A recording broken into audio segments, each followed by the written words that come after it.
Hello students, today we are going to discuss doctrine of separation of power under administrative law. So the very first and simple question is what do you mean by doctrine of separation of power? Separation of power क्या होता है? So as we all know, the theory of separation of power signifies independence of the three branches of administration. Administration की मुख्यतः तीन branches, इनका अलग अलग होना या इनका इंडिपेंडेंट होना, यही कहलाता है theory of separation of powers. तो आप पूछेंगे कि तीन अलग अलग ब्रांचेस कौन सी हैं एडमिनिस्ट्रेशन की. तो ये हैं लेजिस्लेचर, एग्जीक्यूटिव एंड जुडिशरी. तो तीन अलग अलग एडमिनिस्ट्रेशन की ब्रांचेस हैं. पहला लेजिस्लेचर, दूसरा एग्जीक्यूटिव और तीसरा judiciary.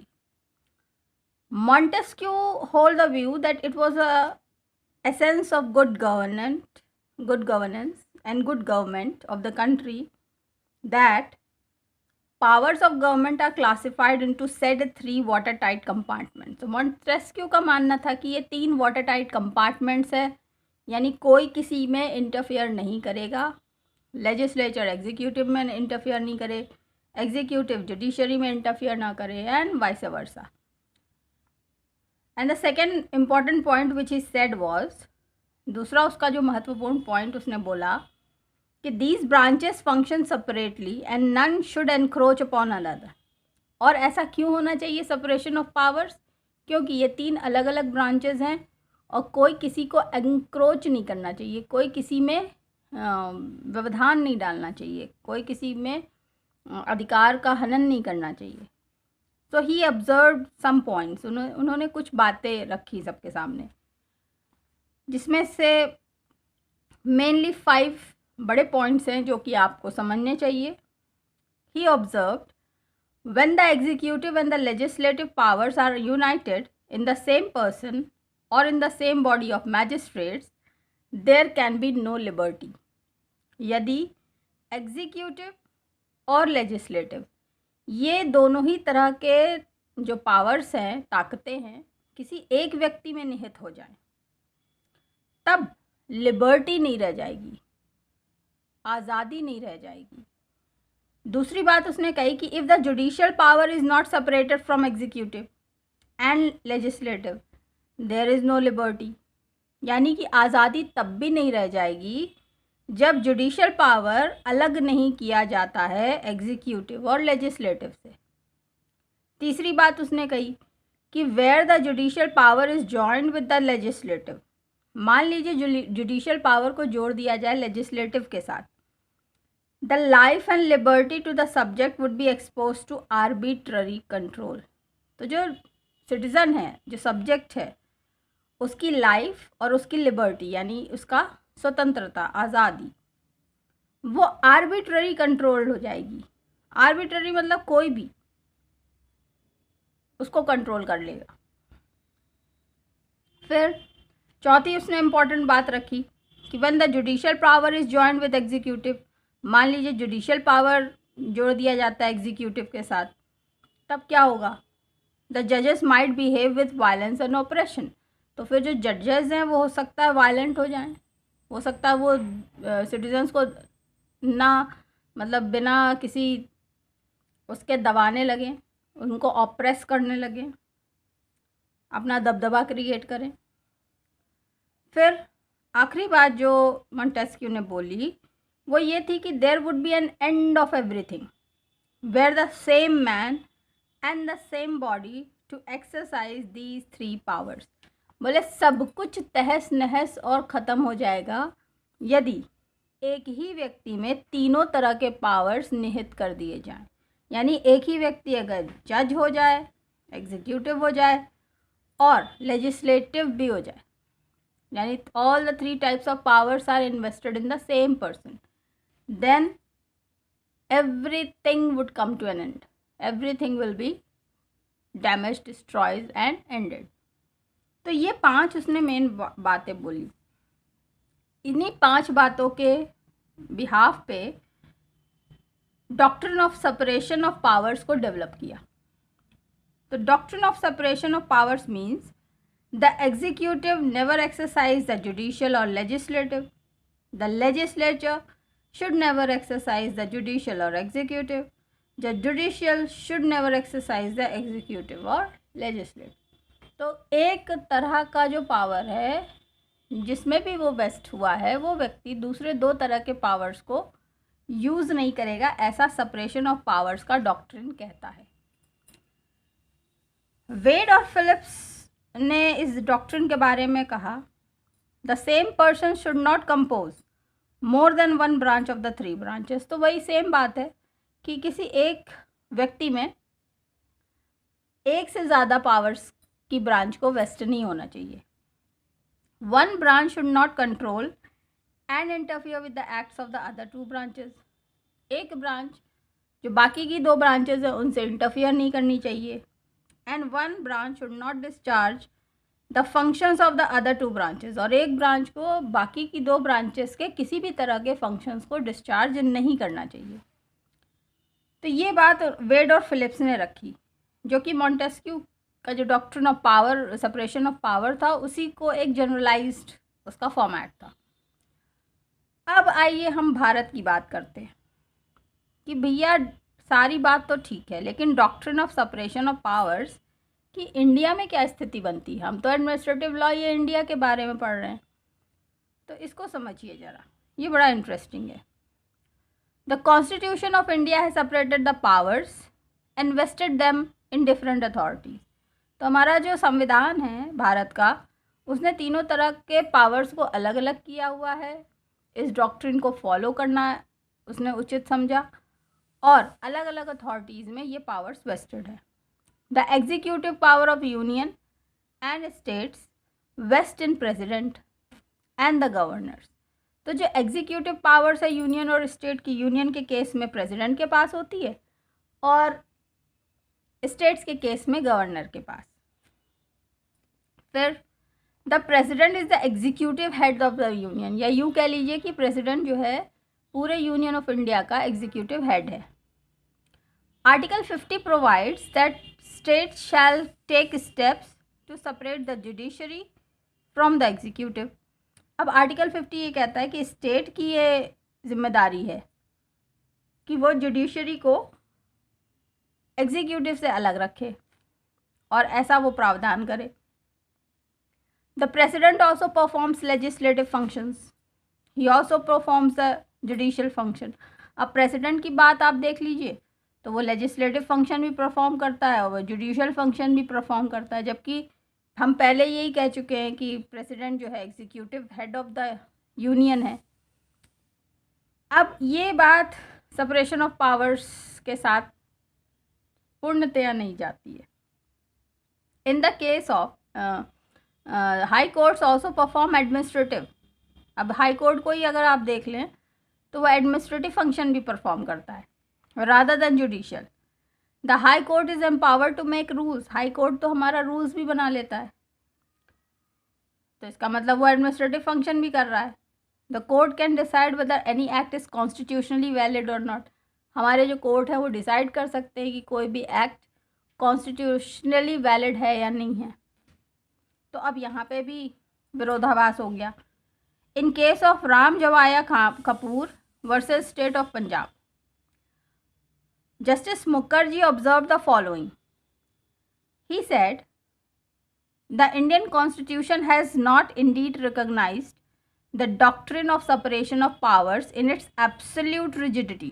यानी कि भारतीय संविधान ने जो सेपरेशन ऑफ पावर्स का डॉक्ट्रिन है वो एब्सोल्यूटली उसको रिजिडिटी के साथ कि कोई भी एक इंच इधर से उधर ना हो, इस तरह से उसको नहीं अपनाया है। But the functions of the different parts or branches of government have been sufficiently differentiated। लेकिन ये बात बिल्कुल सही है कि जो फंक्शंस हैं अलग अलग ब्रांचेस के, इन केस ऑफ आइदर सेंट्रल और स्टेट गवर्नमेंट, ये बिल्कुल डिफरेंशिएट किए गए हैं।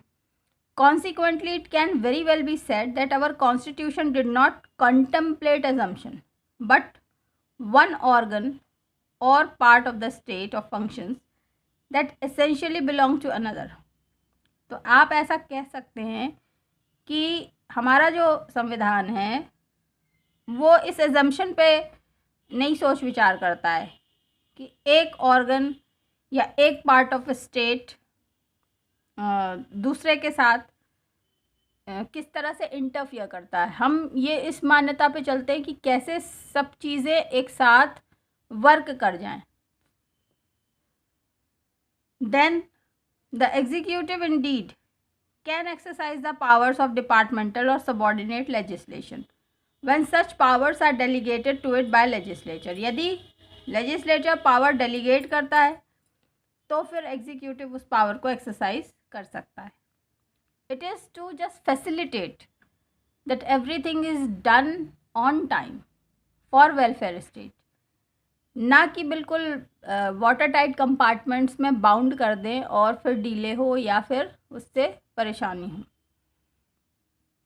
It can also when so empowered exercise judicial function in a limited वे। तो अगर जुडिशियल फंक्शंस भी वो एग्जीक्यूटिव परफॉर्म कर सकता है in a limited way, the executive government however can never go against the provision of constitution. जबकि executive government जो है वो कभी भी संविधान के खिलाफ नहीं जा सकती है, ऑफ एनी लॉ, या फिर किसी कानून के खिलाफ भी नहीं जा सकती है। In case of Ramkrishna Dalmia versus justice Tendulkar, justice Das observed the constitution does not express the existence of separation of powers and it is true that division of powers of the government into legislative, executive and judicial is implicit in the constitution, but the doctrine does not form an essential basis or foundation stone of the constitutional framework as it is done in USA। तो इन्होंने कहा कि constitution जो है वो separation of powers को express नहीं करता है। और ये भी बात बिल्कुल सही है कि जो डिवीज़न ऑफ पावर्स जो हैं गवर्नमेंट के, लेजिस्लेटिव, एग्जीक्यूटिव या जुडिशियल के केस के बाद केस में, वो अपने आप में it does not form very essential basis. बिल्कुल रिजिड नहीं है ये, जैसे कि यूएसए के केस में। Under the constitution of India there is no rigid separation of powers as under American constitution. तो ये सीधी बात है कि जो अमेरिकन कॉन्स्टिट्यूशन है जिसमें बड़ा रिजिडिटी के साथ ये तीनों ही पावर सेपरेटेड हैं, वैसा इंडियन कॉन्स्टिट्यूशन में नहीं होता है। The President of India and the governors of states, though vested with the executive powers, have been given extensive legislative power। तो हम देख सकते हैं कि प्रेसिडेंट ऑफ इंडिया या गवर्नर, बहुत सारे उनके पास उनका मेन बॉडी ही एग्जीक्यूटिव पावर्स का है, लेकिन वो बहुत सारे जो हैं लेजिस्लेटिव पावर्स भी उनके हाथों में हैं। They can make ordinances. The president may make laws for state after the dissolution of state legislature following declaration or emergency in state। तो प्रेसिडेंट स्टेट के लिए कानून बना सकता है, डिक्लेरेशन ऑफ इमरजेंसी कर सकता है on the failure of constitutional machinery under according to article 356। He exercises legislative functions to under article 372 and 372A till it was। The president has been given judicial functions also। The president decides cases of disqualification of membership of the houses। तो जो membership है house की, वो disqualified है वो व्यक्ति या नहीं है, ये भी प्रेसिडेंट डिसाइड करता है under article 103।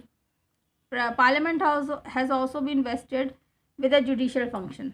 The members of parliament can consider the question of breach of any known parliamentary privilege।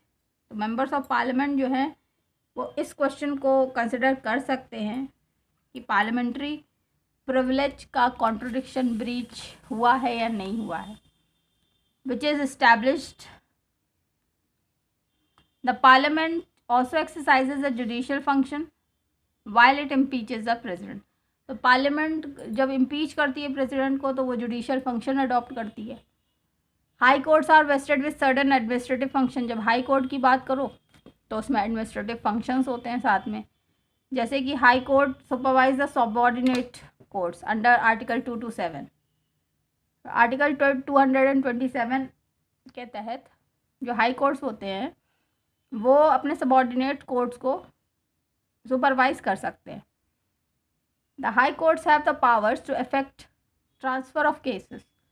High court cases transfer कर सकते हैं। The Supreme Court and high courts have been invested with the powers of rule making. उन लोग के पास rule making power भी होती है। In the case of supreme court employees welfare association versus union of India 1990, it has been observed by the Supreme Court that no court shall issue a direction to the legislature to enact a particular law। तो इस case में ऐसा आदेश किया था supreme Court ने कि कोई भी कोर्ट डायरेक्शन इशू नहीं करेगी लेजिस्लेचर को कि वो कोई पर्टिकुलर लॉ को इनैक्ट करे। Similarly a court can not direct an executive authority also to enact a law. तो इसी तरह से वो एग्जीक्यूटिव अथॉरिटी को भी लॉ को इनैक्ट करने के लिए कोई भी डायरेक्शन नहीं दे सकती है।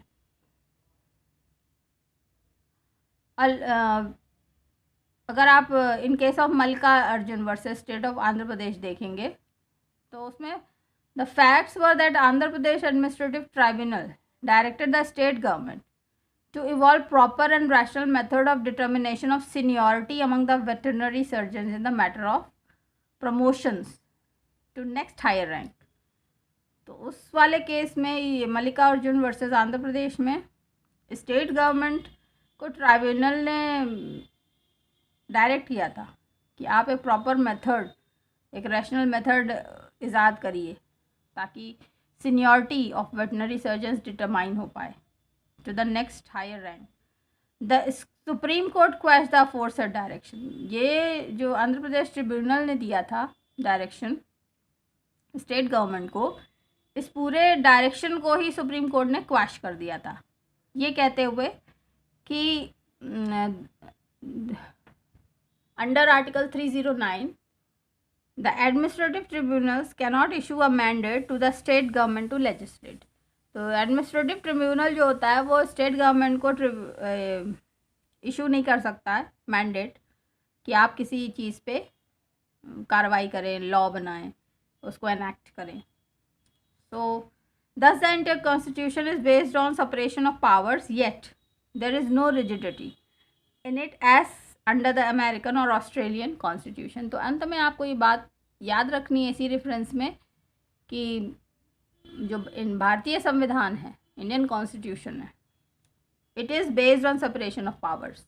वो सेपरेशन ऑफ पावर्स के ऊपर बेस्ड तो है, फिर भी कोई रिजिडिटी नहीं है उसमें एज़ कंपेयर टू अगर आप अमेरिकन कॉन्स्टिट्यूशन या ऑस्ट्रेलियन कॉन्स्टिट्यूशन को देखेंगे तो उसके मुकाबले इसमें रिजिडिटी नहीं होती है। So this was the doctrine of separation of powers. I hope you have understood this topic। For any questions, you can write it in the comment box. I'll try to answer it. Bye bye for now. Keep learning. Stay blessed.